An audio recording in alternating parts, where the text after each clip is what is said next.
Welcome back to the Coordinated Chaos podcast. I am your host, Georgia, and I'm just your type B bestie, going deep on all things behind the scenes of building a business, women's health, and life's defining moments. Welcome to the podcast, Heidi. We are joined by her today. She is a certified clinical nutritionist and master of metabolic health. Heidi Rose Dillon. Heidi is helping women of all ages navigate their way out of diet culture and take back the power on their metabolic health journeys as they move into all stages of their life. She provides a safe space for women to break societal cycles of perpetual dieting. She's a supportive and encouraging clinician and is extremely knowledgeable. And today we will dive into the most common mistakes that she sees in clinic, online, and the biggest things that are holding women back from finding confidence, calm, and control around food. We will also dive into Heidi's journey with her career so far and how her business and relationship to showing up online has progressed since graduating from university. Welcome! Welcome. Thank you so much for having me. I'm very excited to be here. Yay, so good. So we'd love to hear a little bit about what metabolic health actually is. Yes, great place to start. So metabolic health is ultimately how your body uses food efficiently as a form of energy. And there are different markers of looking at your metabolic health. It's looking at things like not only the centimeters around the waist, but it's looking at blood sugar levels. It's looking at your blood pressure. It's also looking at your cholesterol levels as well. So there are different markers of metabolic health. And this is where it becomes so much more than just fat loss. And we want to look at it differently when it comes to your nutrition and your overall metabolic health. Amazing. And what would you say are some of the most common signs and symptoms? Yeah. That constant fatigue, like no amount of caffeine or food or sleep is getting you through. The afternoon sugar crashes, the sugar cravings are going to be some key ones. Difficulty either maintaining weight or gaining too much weight. Looking into other things like your brain fog. The irony. I love that.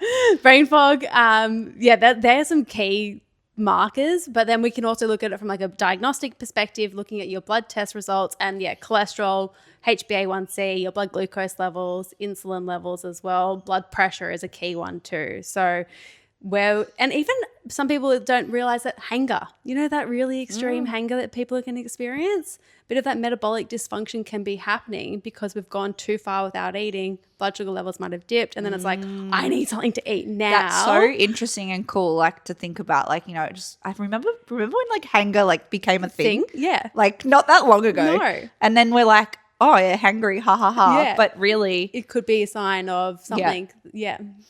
And what would you say are some of the biggest mistakes that you see in clinic, when women first come to you? Yeah, I would say it's the overwhelm of information they've read online, and so they don't know where to start, but then they also don't know what they should be doing. So they're trying all 1,000,001 different things. They are skipping meals. They're delaying their nutrition to start off the day. And you might see this in the gym as well, not eating something pre-workout, delaying their food post-workout so they can continue burning more calories. All of these different diet culture mindsets that are still ingrained in a lot of society today. It would be overeating as well then on the weekend. So it's undereating during the week, but then binge eating and overeating on the weekend. Restricting different food groups, cutting cutting carbs out, cutting out fats. Together we get cats. So, you go too far one way or the other. And so they would be some of the biggest things that I would say. And from the perspective of how this actually affects your ability to let's say lose fat or be at an optimum weight and health. What is actually happening? When you don't eat enough and then you overeat, what's going on there? And this is where with metabolic health, it also comes down to cellular health and cellular energy. That is where we're burning fat, is within the cell. And that's where some people might be in a calorie deficit and they're not seeing that cellular shift. We're not seeing that fat loss actually come down. So back to your question, what is actually happening when people are overeating? It's creating a lot of inflammation within the body, because if we're having a big spike, really highly processed, really high sugar refining carb meal, having a big spike in terms of blood glucose levels and then having a big crash back down, that's a bit of an inflammation roller coaster in a way. So we want to make sure that we're stabilizing our blood glucose levels with having them nice and steady throughout the day. Going on a nice little up and coming back down is what we want to be seeing with blood glucose levels, but we don't want really big highs or really big lows even.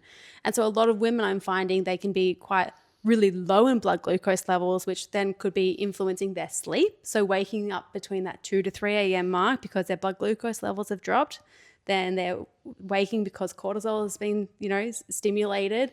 Then cortisol actually helps bring up our blood glucose levels. So without even realizing that knock-on effect to what is happening when we're under eating during the day can also then be influencing sleep at nighttime. And it's just a vicious cycle then. I love it so much. It's so interesting and so relevant. Like I've had a lot of conversations about this lately, and especially since starting my new job, there's a lot of females at the woodshed where I've started working, and a lot of women are like struggling with this stuff. Yeah. And it's just really interesting to hear a lot about that blood sugar regulation. Yeah. And I know it's very like important in other areas of life for females too, like when you're pregnant and definitely that kind of thing too. And like as well, like we can't forget about like hormone health as well. From like, we want to make sure that this is going to influence as well, like our sex hormones. It's blood, like inflammation on that perspective. Like we want to make sure we're dialing that down as much as possible with eating meals that are really supportive for our bodies and making sure we're reducing that inflammation as much as possible. Just keeping our energy steady throughout the day as opposed to just really big throw in of a meal. And just having all little bits and pieces throughout the day, all that grazing that can happen as well. So in terms of like from a very general perspective, because I know like individualizing like everything, if someone is like going into a fat loss phase, what would you generally recommend in terms of like meal timings and like sizes of meals and that kind of thing throughout the day to keep the blood sugar regulated? Yeah. So generally speaking, is this what we've can do today, I would say would be making sure, prioritizing protein. And yes, protein is a big buzzword out there, but at the same time, there's a reason for that. Like we do need to be making sure we're getting enough protein in, one from how our body is burning through that from a thermic effect, but then also from a blood glucose, a satiety perspective, like we're actually feeling full after eating good quality amounts of protein. Then you want to be making sure we're getting in some good quality fiber. So I think fiber is going to be like the next like buzzword, but once again, there is a reason for it. Like we do actually need to be eating these key foods. So, filling up on your low GI veggies, making sure you're eating the rainbow in those veggies, your leafy greens, your asparagus, your cauliflowers, your broccolis, those types of veggies we want to really be eating an abundance of, and then we want to kind of balance it out with the complex carbohydrates. So it's not about cutting carbs, but it's just about using the carbs to strategically, support that fat loss goal, if that's what it is, making sure we're getting in enough carbs pre-workout, enough carbs post-workout, and then balancing the meals with them throughout the day, depending on lifestyle goals, depending on activity levels. We cannot forget our good fats. Like we need our avocados, we need our olive oils, we need our nuts and seeds from that anti-inflammatory perspective. Hormones like cholesterol as well, we want to make sure we're getting in those. So it's too hard to give quantities as such. Yes, but if you were aiming for, as they say, at least that palm-sized piece of protein, your 2 cups of your low GI veggies, some good fats in the meal, and then balancing out with those complex carbs, it'd be a really nice way to kind of build that balanced meal. It really is about balance, isn't it? Yeah, definitely. Because there's no, like, obviously each of the macronutrients have their important place. Yes. So it's still really important that we have each of them. Yes. And like there's so much, I guess, in society, like talk about cut this, cut that, restrict all of those things, that it just comes back to balance. It comes back to balance, and it comes back to as well, like this is where like blood testing and understanding, because if someone has really high insulin levels or really high blood glucose levels and they're following that low calorie plan, but they're not seeing the weight loss shifts, but their carbs are still as high as someone's carbs that don't have high insulin and high blood glucose levels, that can make that fat loss even harder, because it's, once again, they will have more bigger spikes potentially because their blood glucose levels and insulin is at that higher level too. So this is where it does become so much more, like from an individualized perspective, it does change from just a calories in versus calories out. Yeah, for sure. And I also want to speak on a general perspective with this one too, but like how do you think that we actually got to this position where we're not eating enough or Yeah. we're overeating? Like, what do you think the patterns have been and how have we gotten here? Yeah, it's a great question. And I do think it's one is stemmed from convenience, as in like all the ultra processed packaged foods that are out there, having those readily available. But with that comes the busyness in life, right? And especially like speaking, like a lot of my clientele are women, and the role that women do take on in the family, in the leadership, in the looking after the kids, looking after the husband or the partner, and then potentially even looking after the parents or the grandparents, right? Women are juggling a lot. And when they start juggling everyone else, they forget about themselves. So from a priority perspective, their health goes down the priority list. Mm-hmm. So from that avenue, I do think that's where it's kind of like they're just putting everyone else first, which is beautiful and amazing. But it's like, hey, we've got to get back to you now. And where can we start? Just those small things. That's a big one. But then it's also, I think, the overwhelm of information and a lot of the misinformation regarding like all the diet culture that's out there. Like all the, you shouldn't eat fats, you need to cut out all your carbs, you need to do this. And it's like, wow, it's way too much. It's way too overwhelming. I'm not going to do anything. Mm-hmm. We get to that stage of it as well. And this is where, once again, like from an individualized support is really important, but recognizing that no two people are at the same health area in life. And, your version of health will look different to my version of health. And, for some people, it's going to be about grabbing the quick, convenient protein shakes out of the fridge at Woolies and Coles, right? Whereas someone else, it might be making their homemade smoothie, just purely based on where they're currently at their life situation. For sure. Yeah. Do you notice there's a delay in women realizing that they've gotten to this point as well? And like they don't really feel it straight away, but then they feel it later. Like what's that time look like? Yeah. I think that comes down to a lot of women are really disconnected from their bodies.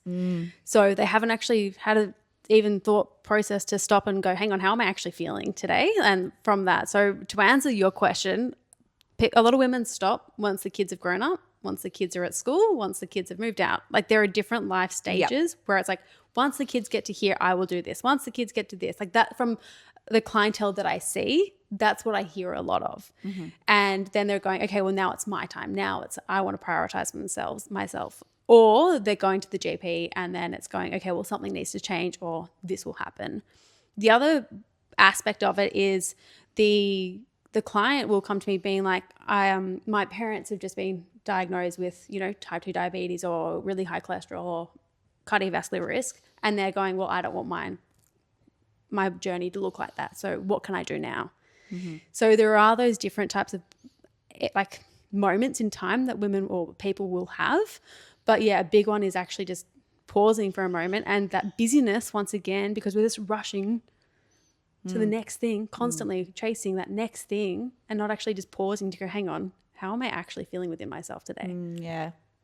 Interesting. I definitely see some patterns as well, like in personal training and that kind of thing. Like not only is there like, the busyness of a lot of people, I don't have time to work out, I don't have time to do this, but then now there's also a huge influx of like older generation of women coming in and being like, I've got osteopenia, I've got osteoporosis, like I need to start doing weight training.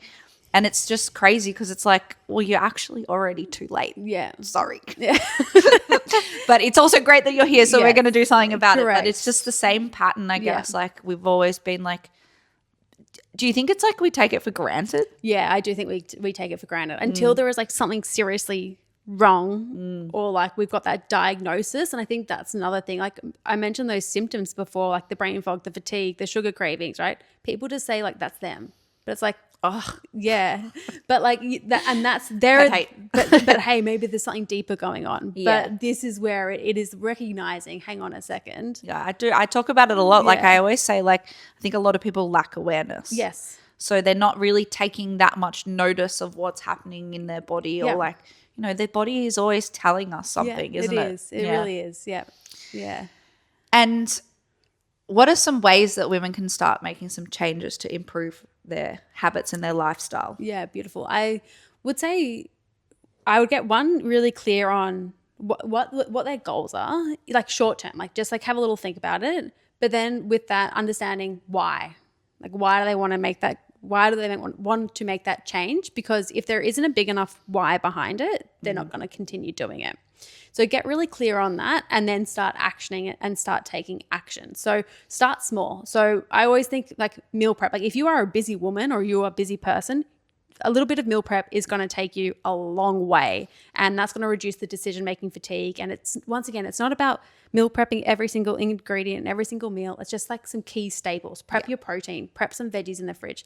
Do a big grocery shop even. Just having food ready to go in the fridge that you can pull together and throw together a meal. Or a plan like of what you're making for the week and just have a few everything days there. in advance. Even like I always say, even 3 days in advance is a great start. Just get through Monday through to Wednesday, and like that's a big win in itself if you're starting somewhere. And then once again, like prioritizing your breakfast. Like I am, you know, if you follow me on socials, you will know I'm all about that breakfast. So like starting the day off strong, especially once again, if you're a busy person, you want to be starting the day off strong. So you've done something for you before you've even done something for everyone else. And if that is eating a high protein, nourishing breakfast, it's just going to kickstart you off to go, yeah, I feel really good in myself. I'm feeling really grounded. Energy's feeling good. Rather than delaying and blood sugar levels crashing, you're reaching for coffee, you're reaching for stimulants, and you're just feeling like brain foggy and fatigued all day based off like potentially how you've started that morning. So getting clear on like, you know, is it some overnight oats and chia seeds or berries and protein powder? Is it looking at maybe it's a frittata that you're prepping for breakfast, or, you know, good old-fashioned turkey feta meatballs if you're That's your favorite? That's my favorite. I love it. And they work. They work. So it's like, why would I change that? Like, you know, I literally had chicken like breast with eggs for breakfast yesterday. Love this. I mean, it wasn't my favorite breakfast I've ever eaten, but it was like, you know, obviously just like loading it in. Yeah, exactly. And so like, if you can start that day off and you've smashed like 30 or 40 grams off before you've even left the house or when you've gotten to work in the morning, that's a huge tick if you're someone that has been running off toast or banana bread and a coffee to start your day. Like, start there. And then just sorry, didn't interrupt you. No, it's okay. I've got it. I'll remember it this time. I was just going to say, and focus on what you can add in. So same with your dinners. It's like, can you add in some extra greens? Can you add in some extra colorful veggies on the side? If you're always making, you know, pasta or bolognese sauce, can you grate some extra veggies into the sauce? Can you serve it with a side salad? Like, where can we just focus on what we can add in as opposed to what we need to take out? Cool. Yeah. Okay, imagine that I am like brand new and I know absolutely nothing. Why do I need to eat breakfast? Why do I need to have protein at breakfast? Yeah. So why is skipping breakfast bad? Yeah. So skipping breakfast so getting some protein in to start the day can help support that cortisol release. So we're not having that continuous cortisol increase throughout the morning. But having a nice protein-rich breakfast can help stabilize your blood glucose levels, which is then in time going to help support like concentration. It's going to help reduce that brain fog, that sugar crash that you might experience mid-morning. So having that nice nourishing way to start off your day, it will then have a knock-on effect to the next meals you choose. Because you're feeling more satiated and more stable within yourself, you'll be more grounded and feeling like, yeah, actually maybe I do want to choose that salad and protein for lunch, for example, as opposed to a blood sugar crash that you just want that quick fix, that quick hit of carbs because you have had such a decline in energy levels. And then once again, it can also help with that late night snacking in the evening because you've come back to the morning and you're feeling more grounded, you're feeling more satiated, you're getting the beautiful nutrients on board from your good quality proteins as well in the day. Amazing answer. I loved that. Don't need to convince me to eat breakfast, but as a beginner, yes. Perfect. Yeah. Thank you. We're going to switch directions a little bit now, and we're going to talk a little bit about your journey to where you've come to today. So I'd love to hear how you went from high school to university, graduating, and now starting your own business. How much time do we have?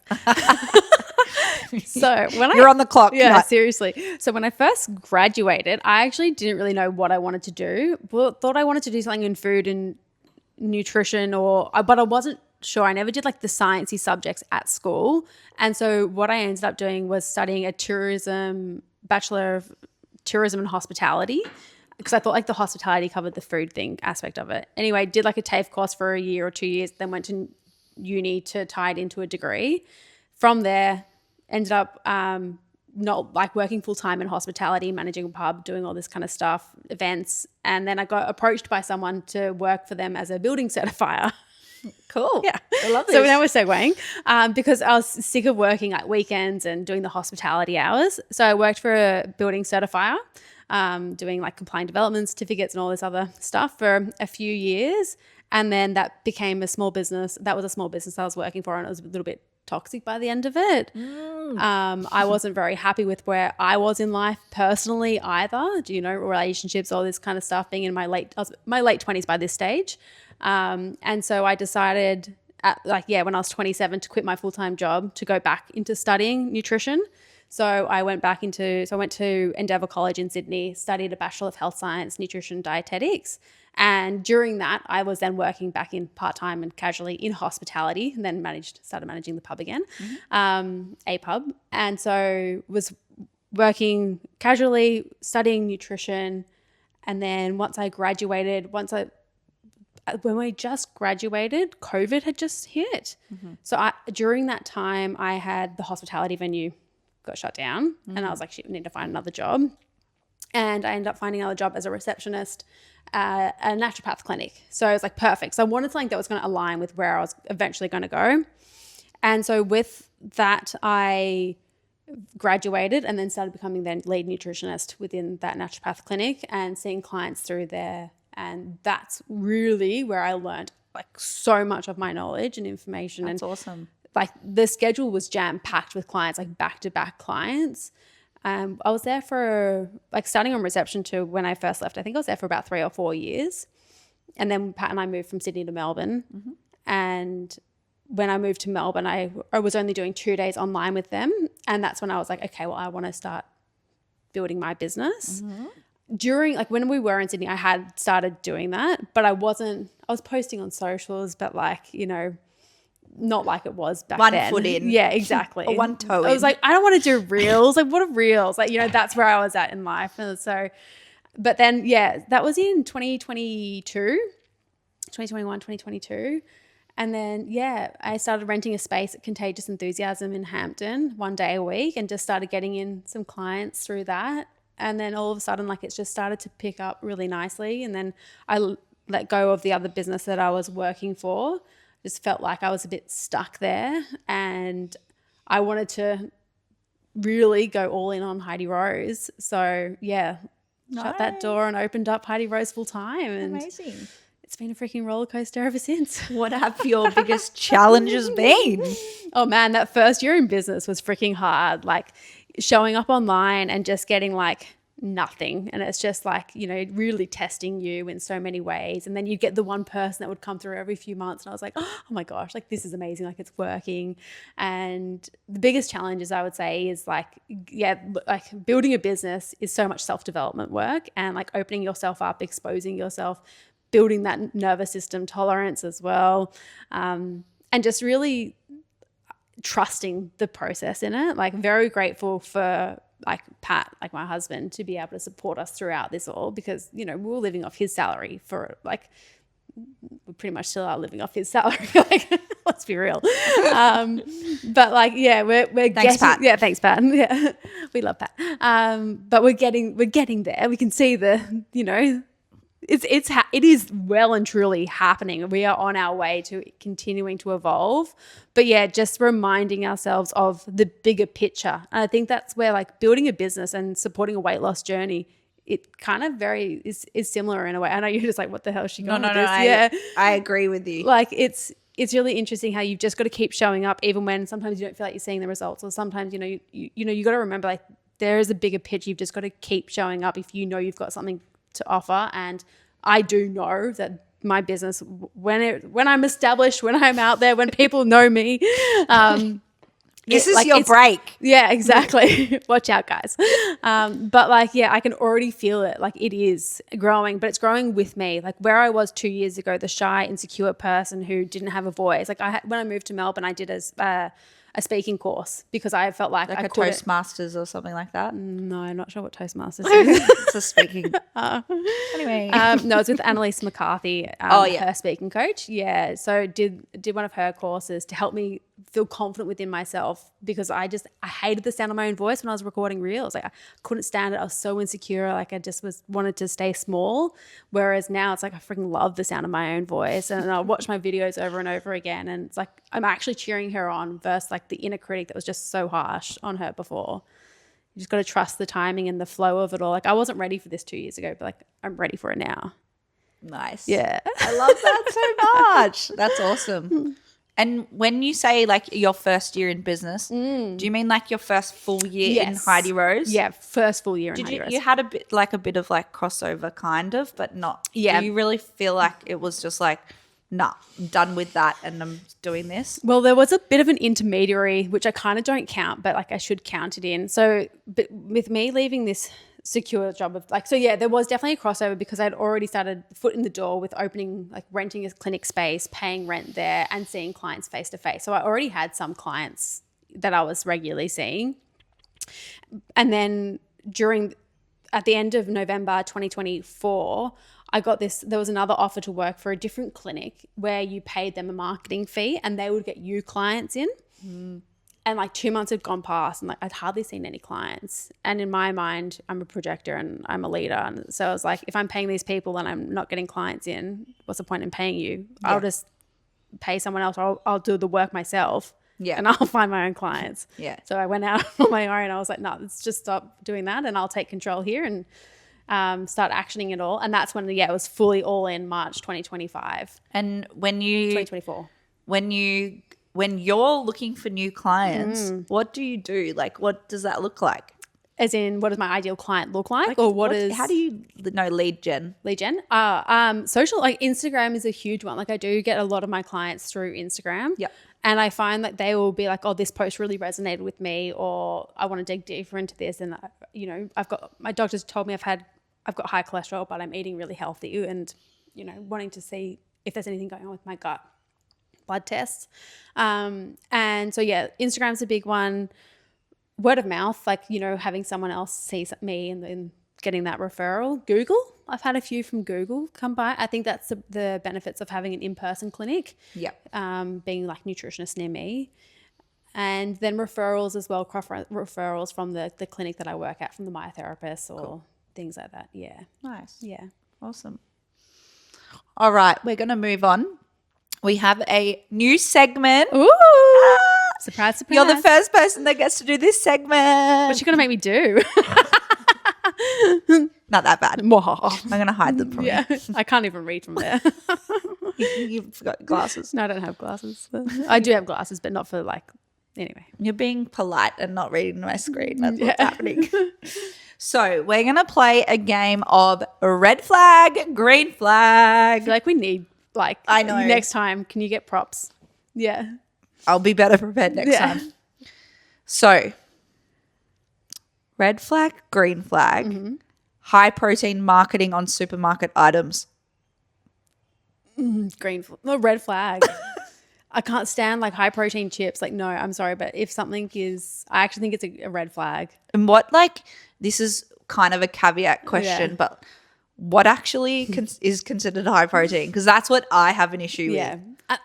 It's a really good question. And I think chips are meant to be chips and chips are carbs. You're not trying to fake a chip into adding more protein and adding just a process, I don't know, whatever they're adding into it to make it high in protein. Well, they sprinkling it with whey? Yeah, exactly. Or a soy protein or something. So I personally think if something is high in protein, naturally, this is where you're going, cool, where's my lean cuts of my meats, my poultry, my fish, my yogurts, all of those are naturally high in protein. If it's labeled high in protein, it is a bit of a selling tactic, and we just need to be mindful of that. And where is the protein actually coming from that is in that ingredient? Whole foods all the way. Yeah, exactly. At the end of the day, yeah. All right, red flag, green flag, peptides and weight loss drugs. Ooh. I know. Just say it. I can't red flag, green flag that. I have to say it's too individual because I do support, I'm not even going to talk on the peptides thing, but from a GLP-1 perspective, I do think they've got a time and place for some women or clients that I do see, and they can be really beneficial in some areas. So yeah, that's my neutral response. An amber flag. It's an amber flag. Okay, we can go with that. Red flag, green flag. These are all going to go in one group together. Okay. Keto, paleo, carnivore. Is this fun? Red. Red. Yeah. Yeah. Why? Because once again, it's really restrictive, right? Because you're restricting whole food groups. And once again, don't get me wrong, time and place. Like some people from a keto diet, if you've got epilepsy or you've got there are certain really good research around that, it can work really well. Lower carb approach can work really well for type 2 diabetes and supporting lowering insulin levels and blood glucose levels. So diets like that have a time and place. Carnivore, no, red flag for me personally. Yes. Personally. But paleo actually, green flag. Yeah, I feel like they need their individual groups. That's fine. That's all good. We got multicolored flags. Multi. Yeah. A red flag, green flag. Tracking calories. Mm-hmm. I don't make my clients track calories personally. I don't think they're a flag. Can they be a flag? I don't know. Because it depends on some people. These darn flags. I can never just answer one or the other. That's because okay. I can go both ways really At the end easily. of the day, everyone's learning from what you're saying. So I would say it doesn't matter that much. I know. I would say that people I don't think because red flag, green flag to me is right or wrong. And in that, I don't think there is a right or wrong. I just think what works best for you. Mm-hmm. Yeah. Great answer.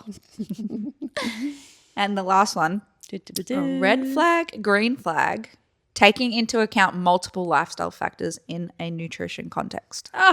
Green flag. We had to have a green. We had to have a solid green in there. That's it. It was actually hard to come up with things I was like, yeah, they're all red. Yeah, you know what I mean? Yeah. They're all a little bit red. Yeah. You don't want to just track calories, but some people do. And if that's what they want to do, then you do you know? Yeah. I'm a tracker. Yeah. I'm definitely a tracker. Not all the time, but if I have a certain goal, I need a track. Otherwise I let things slip through the cracks, and that's why. I'm just I'll just eat this. Yeah. It's okay. But then I think it's really I think the thing with counting calories, in my opinion, is then it can go one way or the other. It's I've got a few hundred calories left, so I'm going to eat this, right? But it's I actually don't feel hungry, and you're just trying to catch up for the calories that are recommended. So this is where it can go both ways. Mm-hmm. But, at the end of the day, you do you. Thanks for your support.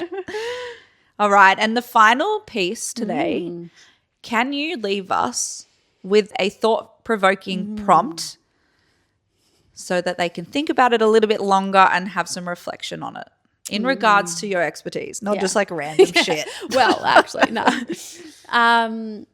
Okay, so I would say if you are always asking yourself, did I lose weight this week, or how much weight have I lost this week? How can you reframe that into how did I support my metabolic health this week? Because this way we're looking at the bigger picture, and this is where we're breaking free from it just being diet and focusing on purely on the scales. We're focusing on that bigger picture of your energy, your brain fog, your sleep, your movement in there as well, and what did you achieve throughout that week, as opposed to just seeing that number on a scale. Very nice. Think about it, team. Think about it. Because if you see that number on the scale and it plateaued, and you're and you didn't shift away, and then you're no, I was really good all week and plateaued, and it's just I'm really bad, I'm really this, and you're attaching a meaning to the scales when the scales should be just neutral. It's okay, cool, I plateaued this week, but I'm really proud of I did this for this. My energy was really good. My sex drive was really high. I actually felt amazing this week. Fantastic. Great. Let's keep going. As opposed to, I didn't see the numbers on the scales. This isn't working. I'm going to throw in the towel and give up. Yeah, for sure. And I speak about that too. It's just data at the end of the day. Yeah. And we need to remove that emotion specifically, I think. Yeah. I think we need to remove emotion from quite a few things in our lives. Completely. But then I want to add some emotion. I've got another question for you if you want to leave another one. Yeah. Bonus hot one is, okay, if you're a late night snacker on the couch, is asking yourself when you're having that late night snack is, how am I feeling right now? Like, am I having this snack, this chocolate, this biscuit, this glass of wine because I'm stressed, anxious, upset, feeling a certain way? Sad, lonely, tired. Exactly. Or do I just generally want it? I'll leave you with that one. That is a beautiful way to end our episode. Thank you so much, Heidi, for joining us. Me. Very insightful conversation. Absolutely loved it. And I feel very aligned with how you think and how you approach health too. So it's really great to have you on and very grateful for you being here. Thank you so much for having me. And to my audience, if you have loved this episode, please leave a comment, subscribe, do all the things on YouTube and Spotify. And we'll see you again next week for our next episode. Bye.